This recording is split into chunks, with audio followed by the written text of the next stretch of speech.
In the heat of anger, what was the worst decision you've made? What were the consequences? Car broke down for the 20th time, barely made it back into the driveway, no money for repairs. Angrily kicked the rear of the car, smashing the taillight. Yell at my own stupidity and throw the keys far into the tree line. Immediately have to go find them because my house keys were also on there.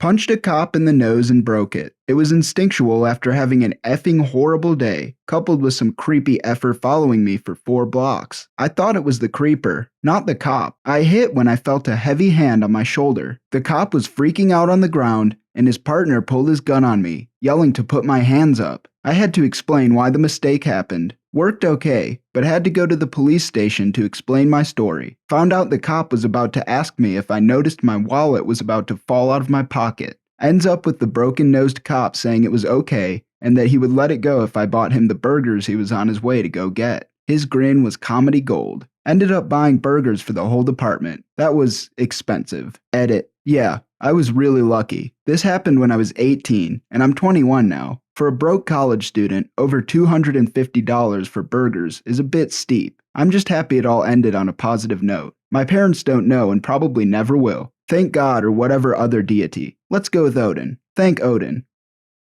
When I was 19, I worked at a summer camp as a sort of supervisor of a group of counselors. There was an event coming up and I had wanted to take the day off in order to attend. My boss insisted that it wasn't possible for me to take the day off, so I decided to call in sick because it pissed me off. Now, knowing that I would need a note from my physician, I actually went to the doctor the following day. My normal doctor was not in, and a nurse practitioner was filling in. She did a pretty thorough exam, poking and prodding my stomach and asking if it hurt, etc. I probably reacted in a couple of areas trying to sell my illness. At this point, she recommends that I visit the ER because she believes I may have appendicitis. This means better doctor's note, right? I'm in the ER. My entire family is there at this point. They have me drink the barium milkshakes to prepare for imaging, to see if I need to have an appendectomy. I have to drink 4 of these things over an hour. I'm on my last one, and the ER doc comes in and tells me he's going to have a surgeon come to chat. Knowing that they're going to take these pictures and everything will be fine, I'm not concerned. Well, the surgeon comes in after I finish the last drink. He says that he can see I'm in some pain, still selling it, to which I explain that we're going to take some pictures to see if it's legit, which will turn up negative. He then explains that he doesn't need the pictures and we should just go to surgery now. 10 years later, I'm appendix-free, and to this day still haven't told my family.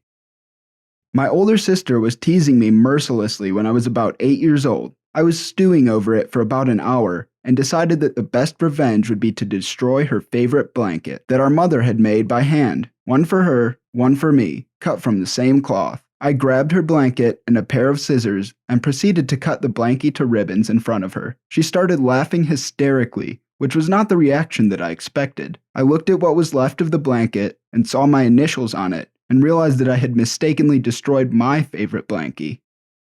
Not myself, but my dad used to have a serious drinking problem. One night, when I was in high school, I was driving home from work and the town I lived in was very small. I ended up driving behind a truck that I was pretty certain was my dad's. Now I should add that I was driving with my brights on because one of my headlights was messed up and it wouldn't turn on without having the brights on. Well, I am driving thinking how funny it is that I ended up behind my dad when he slowed down and came to a complete stop at a curve where I couldn't get around him. I was very confused. He got out of his car and started screaming at me from his car. He is calling me all sorts of names and grabs a Frosty from Wendy's and throws it at my car. He ended up throwing it so hard that it dented the middle of my hood. I was absolutely terrified. He had gotten mad like this before, and I seriously had no idea what I had done to piss him off. He starts walking towards my car, and even though he was a good distance away, I could see the look of rage in his eyes. I was physically shaken, so much that I couldn't even manage to cry, because I was so terrified. Turns out, my dad had gotten into an argument with a guy in the Wendy's parking lot who had a similar car, and since I had my brights on, he couldn't tell it was me, not to mention he was probably drunk. When he got to my door, I assumed he planned on grabbing the dude out. He just stopped frozen. He got back in his truck and drove away. When I got home, he walked into his room, grabbed a bag, and left to stay in a hotel and start getting help. He couldn't look me or my mother in the eye.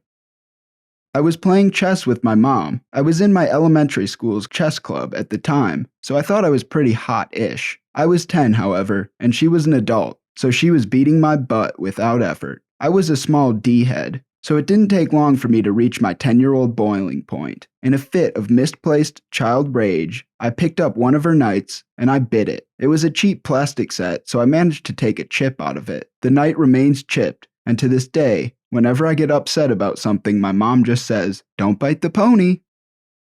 Around when I was 9 years old, my older sister was always a bit of a bully to me. At the time, she had a broken leg and was using crutches to get around. While walking down the stairs, she hit me with one of her crutches. Apparently at the time, I had had enough of her ish, so I turned and kicked both of her crutches out, halfway down the staircase. She fell down about 9 stairs and probably had to keep the cast on her leg for another few months because of that.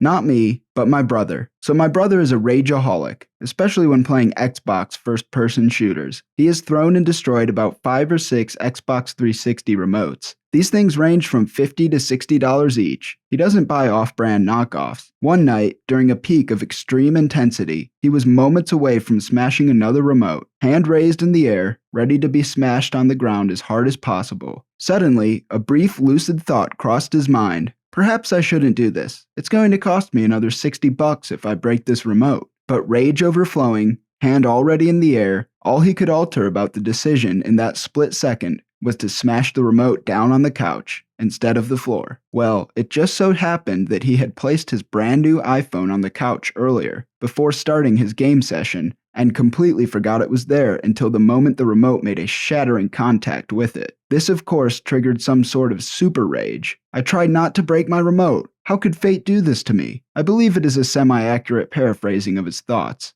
With Super Rage Mode activated, the obviously logical course of action was to kick the 50-inch projector television as hard as he could. He put his foot right through the screen, decided to get blackout drunk, and woke up to a destroyed living room with a shattered iPhone and destroyed TV filled with vomit. He vaguely remembers laughing as he threw up into the hole in the TV. The Xbox remote was fine though. Edit. I should add this tidbit. He was around 30 years old when this happened. We are roommates.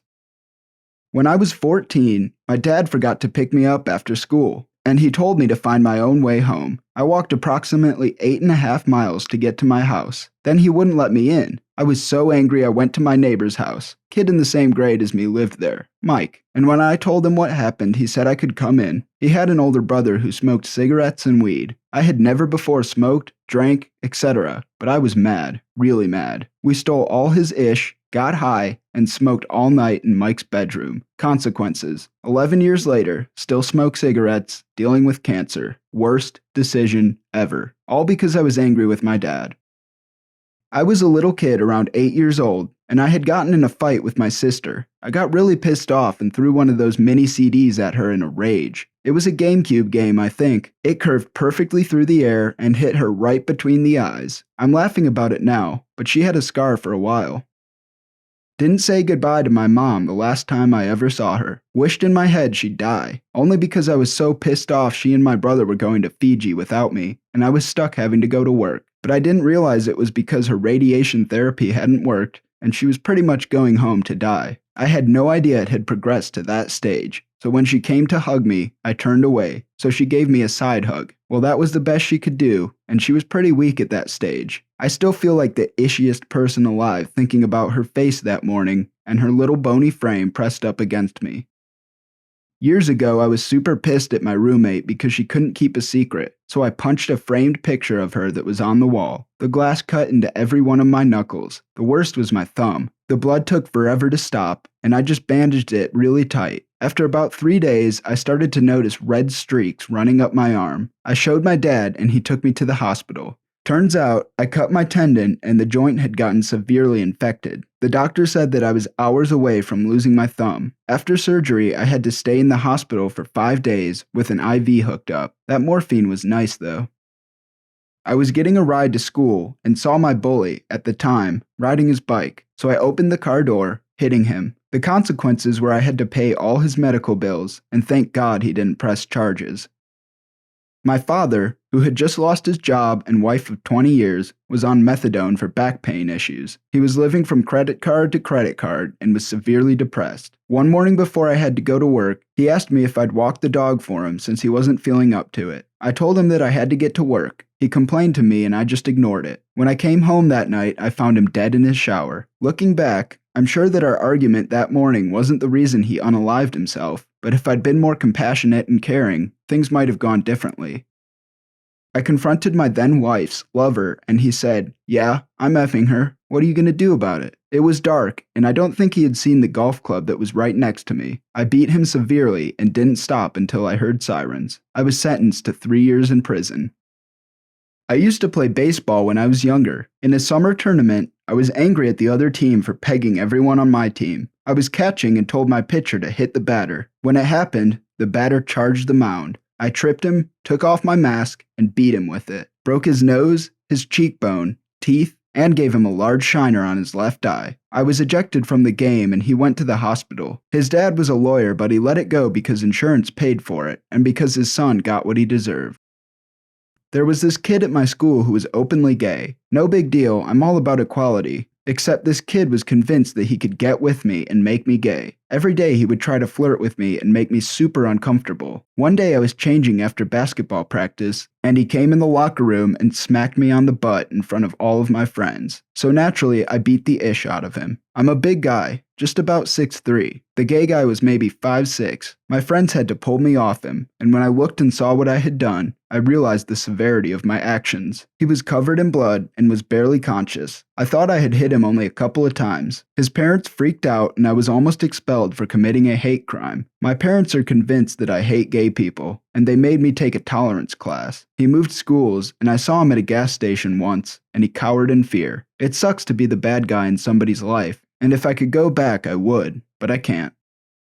I have done numerous stupid things. Yes, I have anger issues. Broken lots of things, some expensive $250 hockey sticks, appliances, etc. Worst thing was a window in my door that had a crack in it. In a rage from a fight with my girlfriend, I slammed said door without looking, put my hand right through the window, got 6 stitches, permanent nerve damage, and damaged tendons. Hasn't been the same ever since. I threw my birthday cake in the garbage when I was 17 over a heat-of-the-moment argument that was all but forgotten in a matter of minutes. It was an ice cream cake from Dairy Queen. That ish is special.